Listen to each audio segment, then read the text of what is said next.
Hello my dear students, welcome to Learner's World. In this video I am going to talk about Module 1 Classical Literary Criticism Part 1 Plato. Classical literary criticism started from the ancient Greek society. Plato and Aristotle in Greece shaped the core of classical literary criticism in ancient period. അപ്പോൾ classical literary criticism start ചെയ്തിട്ടുള്ളത് പുരാതന Greek സൊസൈറ്റിയിലാണ്.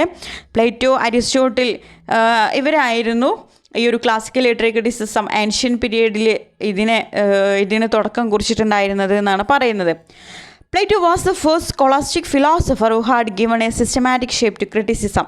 അപ്പോൾ Plato ആണ് first scholastic philosopher ആയിട്ടുള്ള Plato ആണ് ഈ ഒരു ക്രിറ്റിസിസത്തിന് ഒരു സിസ്റ്റമാറ്റിക് ഷേപ്പ് നൽകിയിട്ടുള്ളത് എന്നാണ് പറയുന്നത്. He lived in the 4th century BC. He was the most celebrated disciple of Socrates. അപ്പോൾ സോക്രട്ടീസിൻ്റെ ഒരു ശിഷ്യനായിരുന്നു Plato. The great philosophers of the period discussed a great variety of matters, including the value of literature of society and its nature and functions.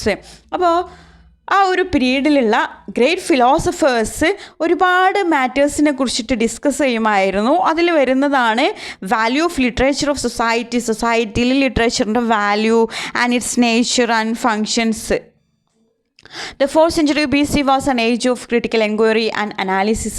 4th century BC എന്ന് പറയുന്നത് an age of critical enquiry and analysis ആണ് എന്ന് നമുക്ക് പറയാൻ കഴിയും. അപ്പോൾ ഈ ഒരു 4th century BCയിലാണ് പ്ലേറ്റോ ജീവിച്ചിരുന്നത്. Plato was not a professed critic of literature and there is no single work that contains his critical observations. Plato എന്ന് പറയുന്നത് ഒരു പ്രൊഫസ്ഡ് ക്രിട്ടിക് ആയിരുന്നില്ല. അതായത് ലിറ്ററേച്ചറിൽ ഒരു പ്രൊഫസ്ഡ് ക്രിട്ടിക് ആയിരുന്നില്ല പ്ലേറ്റോ. അതായത് നമ്മളുടെ പ്ലേറ്റോയുടെ ക്രിട്ടിക്കൽ ഒബ്സർവേഷൻസ് അടങ്ങിയിട്ടുള്ള ഒരു സിംഗിൾ വർക്ക് നമുക്ക് കാണാൻ കഴിയില്ല എന്നാണ് പറയുന്നത്. His ideas are expressed in several books, chief among them being the Dialogues and the Republic. അപ്പോൾ പ്ലേറ്റോയുടെ ഈ ഒരു ക്രിട്ടിക്കൽ ഐഡിയാസ് അദ്ദേഹം സെവറൽ ബുക്സിലൊക്കെ അദ്ദേഹം എക്സ്പ്രസ് ചെയ്തിട്ടുണ്ട്. പക്ഷേ ഒരു ബുക്ക് നമുക്ക് എടുത്ത് പറയാൻ കഴിയില്ല. അതായത് അദ്ദേഹത്തിൻ്റെ ഒരു സിംഗിൾ വർക്ക് ഉണ്ടായിരുന്നില്ല. ഈ ഒരു ക്രിട്ടിക്കൽ ഒബ്സർവേഷൻ അടങ്ങിയിട്ടുള്ള ഒരു സിംഗിൾ വർക്ക് ഉണ്ടായിരുന്നില്ല. പക്ഷേ സെവറൽ ബുക്സിൽ അദ്ദേഹത്തിൻ്റെ ഐഡിയാസ് മെൻഷൻ ചെയ്തിട്ടുണ്ട്. അതിൽ വരുന്നതാണ് ഡയലോഗ്സ്, റിപ്പബ്ലിക് തുടങ്ങിയിട്ടുള്ളവ. Plato's view of art. Plato's view of art is closely related to his theory of ideas. അപ്പോൾ പ്ലേറ്റോയുടെ വ്യൂ ഓഫ് ആർട്ട് എന്ന് പറയുന്നത് അദ്ദേഹത്തിൻ്റെ തിയറി ഓഫ് ഐഡിയാസുമായിട്ട് ക്ലോസ്ലി റിലേറ്റഡ് ആണെന്നാണ് പറയുന്നത്. Ideas he says are the ultimate reality and things are conceived as ideas before they take practical shape as things. അപ്പോൾ അദ്ദേഹത്തെ സംബന്ധിച്ചിടത്തോളം ideas എന്ന് പറയുന്നത് ദാറ്റ്സ് അൾട്ടിമേറ്റ് റിയാലിറ്റി. ഐഡിയാസ് ആണ് അൾട്ടിമേറ്റ് റിയാലിറ്റി എന്ന് പറയുന്നത്. തിങ്സ് എന്ന് പറയുന്നത് ആ ഒരു ഐഡിയാസിൽ നിന്ന് ഉരുത്തിരിഞ്ഞു വന്നിട്ടുള്ളതാണ് തിങ്സ്. ആ ഒരു ഐഡിയാസിൻ്റെ കോപ്പിയാണ് തിങ്സ് എന്നാണ് അദ്ദേഹം പറയുന്നത്. അങ്ങനെയാണ് ആ ഒരു തിങ്സിന് ഷേപ്പ് വന്നിട്ടുള്ളത്. The idea of everything is therefore its original pattern and the thing itself is a copy. It is once removed from reality. അപ്പോൾ പ്ലേറ്റോ പറയാണ് ഐഡിയ എന്ന് പറയുന്നതാണ് ഒറിജിനൽ പാറ്റേൺ എന്ന് പറയുന്നത്. തിങ് എന്ന് പറയുന്നത് അതിൻ്റെ കോപ്പിയാണ്. അതുകൊണ്ട് തന്നെ ഇതിനെ പ്ലേറ്റോ പറഞ്ഞിട്ടുള്ളത് it is once removed from reality. അതായത് ഐഡിയ എന്ന് പറയുന്നത് ഒരാളുടെ മനസ്സിലുള്ള ഒരു ഐഡിയ ആണ്. അത് തിങ് ആയിട്ട് വരുമ്പോൾ അത് അതിൻ്റെ കോപ്പിയാണ്, ആ ഐഡിയയുടെ കോപ്പിയാണ് ആ ഒരു തിങ് എന്ന് പറയുന്നത്. അതുകൊണ്ട് തന്നെ ഈ ഒരു തിങ് എന്ന് പറയുന്നത് വൺസ് റിമൂവ്ഡ് ഫ്രം റിയാലിറ്റി ആണെന്നാണ് പറയുന്നത്. Art, literature, painting, sculpture reproduces but things as a mere pastime. The first in words, the next in colors, and the last in stored. Things are merely copies. A copy it is twice removed from reality. അപ്പോൾ പിന്നീട് നമ്മളുടെ Plato പറയുകയാണ് art, literature, painting, sculpture തുടങ്ങിയിട്ടുള്ള കാര്യങ്ങളെല്ലാം അതായത് ഐഡിയയുടെ കോപ്പിയാണെന്നാണ് പറയുന്നത്. അതിൻ്റെ കളറിലാണെങ്കിലും വേർഡിലാണെങ്കിലും അതിൻ്റെ സ്റ്റോണിലാണെങ്കിലും ഒക്കെ ആ ഒരു ഐഡിയയുടെ കോപ്പിയാണ് ഈ ഒരു പെയിൻറ്റിങ്, ലിറ്ററേച്ചർ തുടങ്ങിയിട്ടുള്ള കാര്യങ്ങളൊക്കെ. അതുകൊണ്ട് തന്നെ എന്താണ് it is toys removed from reality എന്നാണ് പറയുന്നത്. അതായത് ഐഡിയ എന്ന് പറയുന്നത് ഇപ്പോൾ ഒരു സ്കൾപ്ചർ, അതായത് ഒരു ശില്പം ഉണ്ടാക്കാൻ പോവുകയാണ്. അപ്പോൾ അങ്ങനെ ശില്പം ഉണ്ടാക്കുന്ന സമയത്ത് അയാളുടെ മനസ്സിലുള്ള ഐഡിയ ആ ഒരു ഐഡിയയാണ് ആ ഒരു ശില്പമായിട്ട് മാറുന്നത്. അപ്പോൾ ഐഡിയ എന്ന് പറയുന്നതാണ് ഒറിജിനൽ പാറ്റേൺ, അതാണ് എൻ്റെ അൾട്ടിമേറ്റ് റിയാലിറ്റി എന്ന് പറയുന്നത്. പിന്നെ ആ ഒരു ശില്പം അദ്ദേഹം കൊത്തി ഉണ്ടാക്കുന്ന സമയത്ത് അത് കോപ്പിയാണ്, ആ ഐഡിയയുടെ കോപ്പിയാണ് ആ ഒരു ശില്പം എന്ന് പറയുന്നത്. പിന്നീട് വേറൊരാൾ ആ കോപ്പി കണ്ടിട്ട് പിന്നീട് വീണ്ടും കോപ്പി ചെയ്യുന്നതാണ് ട്വൈസ് റിമൂവ്ഡ് ഫ്രം റിയാലിറ്റി എന്ന് പറയുന്നത്. For example, Carpenter's chair is the result of the idea of chair in his mind. The chair is once removed from reality, but painter's chair is imitation of carpenter's chair, so it is twice removed from reality. അതായത് ഇവിടെ Plato തന്നെ ഒരു example പറയുന്നത്, അതായത് carpenter's chair is the result of idea of chair in his mind. അതായത് ഒരു ആശാരി ഒരു ചെയർ ഉണ്ടാക്കുകയാണ്. ചെയർ ഉണ്ടാക്കുന്ന സമയത്ത് ആ ഒരു ചെയർ എന്ന് പറയുന്നത് കോപ്പിയാണ്. അതായത് അയാളുടെ മനസ്സിൽ ഉരുത്തിരിഞ്ഞു വന്ന ഒരു ചെയർ, ഒരു ഐഡിയ ആണ് ആ ഒരു ചെയറായിട്ടുള്ള ആ ഒരു തിങ്ങായി മാറുന്നത്. അപ്പോൾ ഇതെന്താണ്, കോപ്പിയാണ് ഈ ഒരു ചെയർ എന്നാണ് പറയുന്നത്. അതാണ് the chair is once removed from reality. റിയാലിറ്റിയിൽ നിന്ന് ഒരിക്കൽ എടുത്തിട്ടുള്ളതാണ് എന്ത്, ഈ ഒരു ചെയർ എന്ന് പറഞ്ഞിട്ടുള്ള ആ ഒരു thing. But painters chair is imitation of carpenter's chair. പിന്നെ ഒരു പെയിൻറ്റർ ഈ ഒരു ചെയർ വീണ്ടും റീപ്രൊഡ്യൂസ് ചെയ്യാൻ തീരുമാനിച്ചു. അപ്പോൾ ഈ ഒരു പെയിൻറ്ററുടെ ചെയർ എന്ന് പറയുന്നത് കാർപ്പൻറ്ററുടെ ചെയറിൻ്റെ ഇമിറ്റേഷൻ ആണെന്നാണ് പറയുന്നത്. So it is twice removed from reality. അതുകൊണ്ട് തന്നെ ഇതെന്താണ്, ട്വൈസ് റിമൂവ്ഡ് ഫ്രം റിയാലിറ്റിയാണ്. അതായത് കാർപ്പൻറ്ററുടെ മനസ്സിലുള്ള ഐഡിയ ഒരു ചെയറാക്കി കാർപ്പൻറ്റർ മാറ്റുന്നു. അവിടെ തന്നെ വൺസ് റിമൂവ്ഡ് ഫ്രം റിയാലിറ്റി നടന്നു കഴിഞ്ഞു. അതായത് ഐഡിയ എന്ന് പറയുന്നതാണ് അൾട്ടിമേറ്റ് റിയാലിറ്റി. പിന്നീട് അത് കോപ്പി ആയിട്ടൊരു ചെയർ കാർപ്പൻറ്റർ നിർമ്മിച്ചു കഴിഞ്ഞു. അപ്പോൾ കാർപ്പൻറ്ററുടെ ചെയർ കണ്ടിട്ട് ഒരു പെയിൻറ്റർ ആ കാർപ്പൻറ്ററുടെ ചെയർ ഇമിറ്റേറ്റ് ചെയ്യാൻ ശ്രമിക്കുകയാണ്. അപ്പോൾ അതെന്തായി മാറി, ആ കോപ്പീനെ വീണ്ടും ഒരു കോപ്പിയാക്കി മാറ്റുമ്പോൾ ട്വൈസ് റിമൂവ്ഡ് ഫ്രം റിയാലിറ്റി ആയി എന്നാണ് പറയുന്നത്. ഓക്കെ, അപ്പോൾ ഇവിടെ ഒരു ചെയറിൻ്റെ പിക്ചർ കണ്ടോ. ഐഡിയ എന്ന് പറയുന്നത് റിയാലിറ്റിയാണ്, അൾട്ടിമേറ്റ് റിയാലിറ്റിയാണ്. That's original pattern.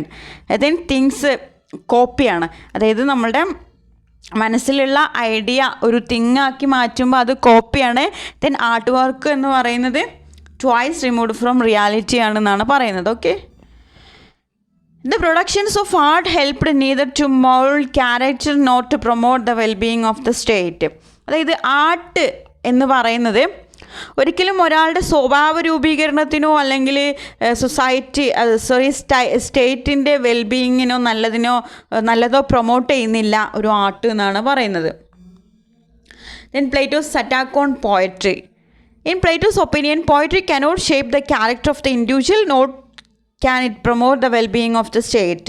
പ്ലാറ്റോയുടെ അഭിപ്രായത്തിൽ പോയട്രി എന്ന് പറയുന്നത് ഒരിക്കലും ഒരാളുടെ സ്വഭാവ രൂപീകരണം നടത്തുന്നില്ല, ഒരാളുടെ ക്യാരക്ടർ ഷേപ്പ് ചെയ്യുന്നില്ല, അതുപോലെ ഒരു സ്റ്റേറ്റിൻ്റെ നല്ലതിന് വേണ്ടിയിട്ട് സ്റ്റേറ്റിനെ പ്രൊമോട്ട് ചെയ്യുന്നില്ല ഒരു പോയട്രി എന്നാണ് പ്ലേറ്റോ പറയുന്നത്.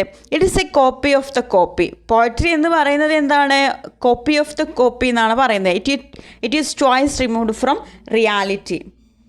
Plato attacks poetry and poets for the following reasons. അതായത് പ്ലേറ്റോ പോയട്രീനെയും അതുപോലെ പോയിറ്റ്സിനെയും താഴെ കൊടുത്തിട്ടുള്ള കാരണങ്ങൾ കൊണ്ട് അറ്റാക്ക് ചെയ്യുന്നുണ്ട്. എന്തൊക്കെയാണ് ആ reasons? Poetic inspiration, the emotional appeal of poetry, its non-moral character. Then what is poetic inspiration? The poet writes not because he has thought long over, but because he is inspired. It is a spontaneous overflow of a sudden outpouring of the soul. Poetry fails in the test of reason. അപ്പോൾ ഒരു poetic inspiration എന്നുള്ളത് കൊണ്ട് ഉദ്ദേശിക്കുന്നത് ഒരു പോയറ്റിൻ്റെ മനസ്സിൽ തോന്നുന്നതാണ് ഒരു poetry ആയിട്ട് മാറുന്നത് എന്നാണ് പറയുന്നത്. അല്ലാതെ അവിടെ റീസണ് ഒരു ഇമ്പോർട്ടൻസ് ഇല്ല, ലോജിക്കിന് വലിയ ഇമ്പോർട്ടൻസ് നൽകുന്നില്ല, അവിടെ റീസൺ ഇല്ല എന്നാണ് പറയുന്നത്. പോയറ്റിൻ്റെ മനസ്സിൽ എന്താണ് ആ മൊമെൻറ്റിൽ തോന്നുന്നത് അതാണ് ഒരു കവിതയായിട്ട് വരുന്നത്. It cannot make A better citizen or A nation. അതുകൊണ്ട് തന്നെ ഒരു പോയട്രി ഒരു ബെറ്റർ സിറ്റിസൺ ഉണ്ടാക്കുകയോ ഒരു നേഷൻ സൃഷ്ടിക്കുകയോ ഒന്നും ചെയ്യുന്നില്ല എന്നാണ് പറയുന്നത്. Then the emotional appeal of poetry. Poetry affects emotions and not the reason. അതായത് പോയട്രി എന്ന് പറയുന്നത് ഇമോഷൻസിനെയാണ് അഫക്റ്റ് ചെയ്യുന്നത്, അല്ലാതെ റീസൺ അല്ല എന്നാണ് പറയുന്നത്. ഇൻ്റലിജൻറ്റിനല്ല പോയട്രി അഫക്റ്റ് ചെയ്യുന്നത്. It appeals to the heart and not to the intellect.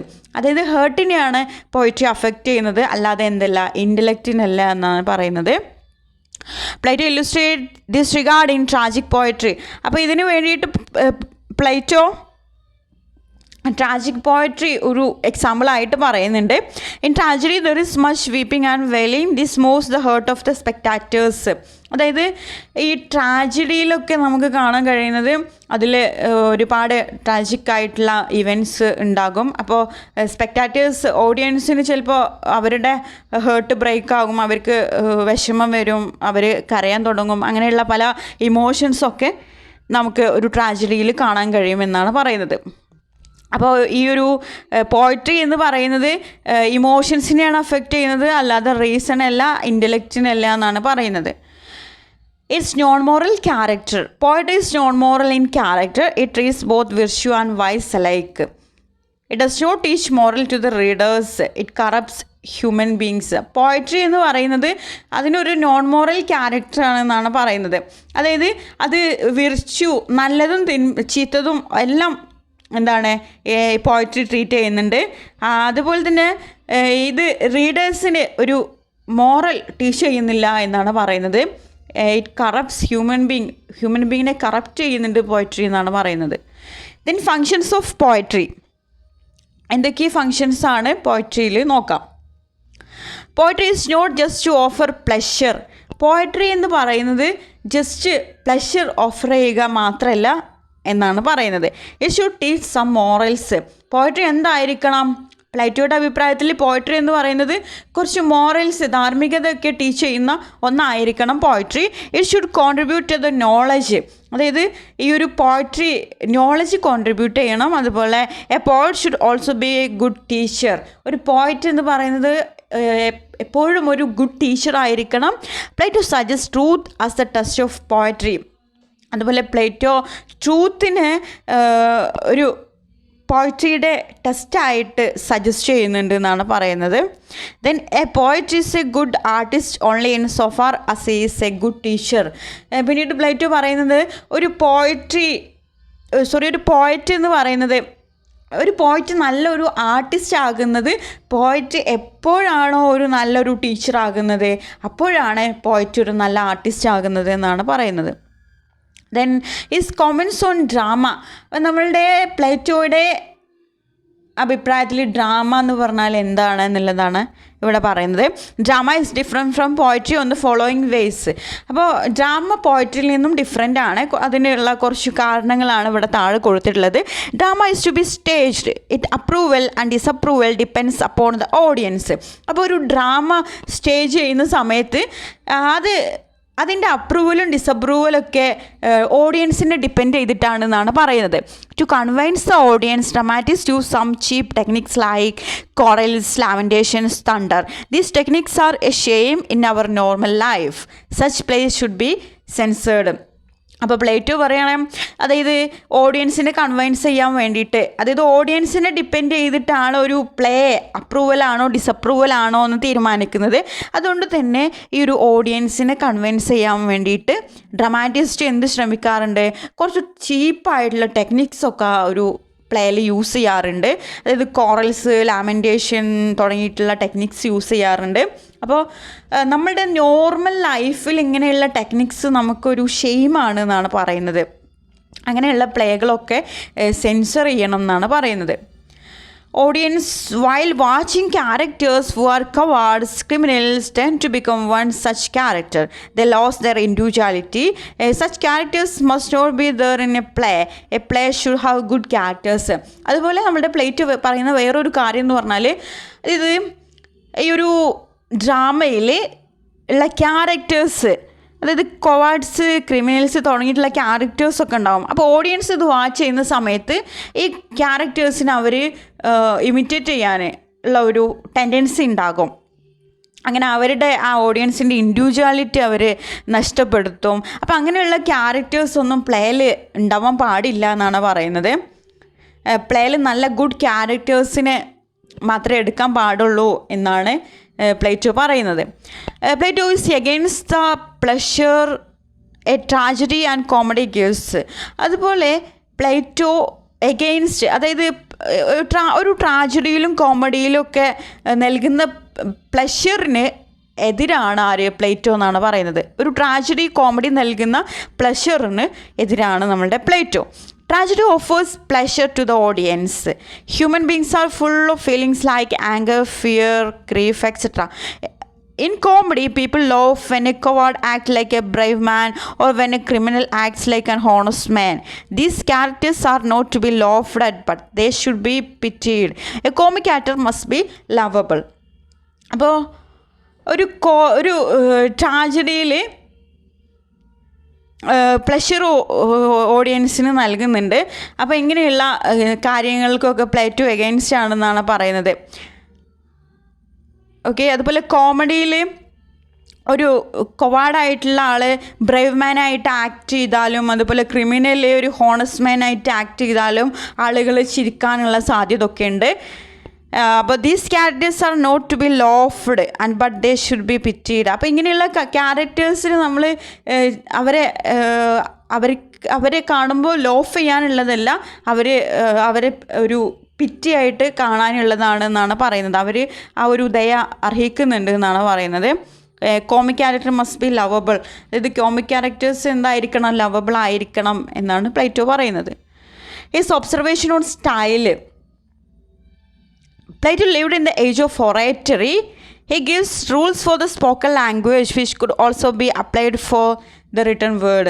അപ്പോൾ പ്ലേറ്റോ എന്ന് പറയുന്നത് ഒരു ഒറേറ്ററി ആയിട്ടുള്ള ഒരു ഏജിലാണ് പ്ലേറ്റോ ജീവിച്ചിരുന്നത്. അതുകൊണ്ട് തന്നെ അദ്ദേഹം സ്പോക്കൺ ലാംഗ്വേജിനാണ് റൂൾസ് നൽകിയിരുന്നത്. അത് റിട്ടൺ വേർഡിനും ആ റൂൾസ് അപ്ലൈ ചെയ്തിട്ടുണ്ടായിരുന്നു. A speaker must be sure of what he has to say.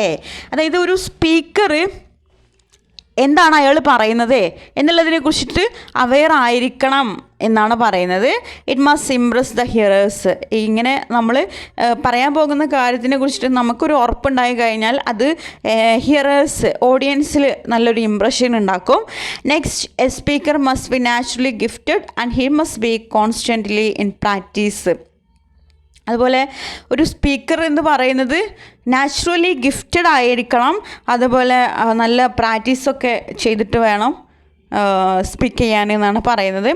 A speaker must know the psychology of his audience. അതുപോലെ ഓഡിയൻസിൻ്റെ സൈക്കോളജി എന്താണ് എന്നുള്ളത് ഒരു സ്പീക്കർ അറിഞ്ഞിരിക്കണം.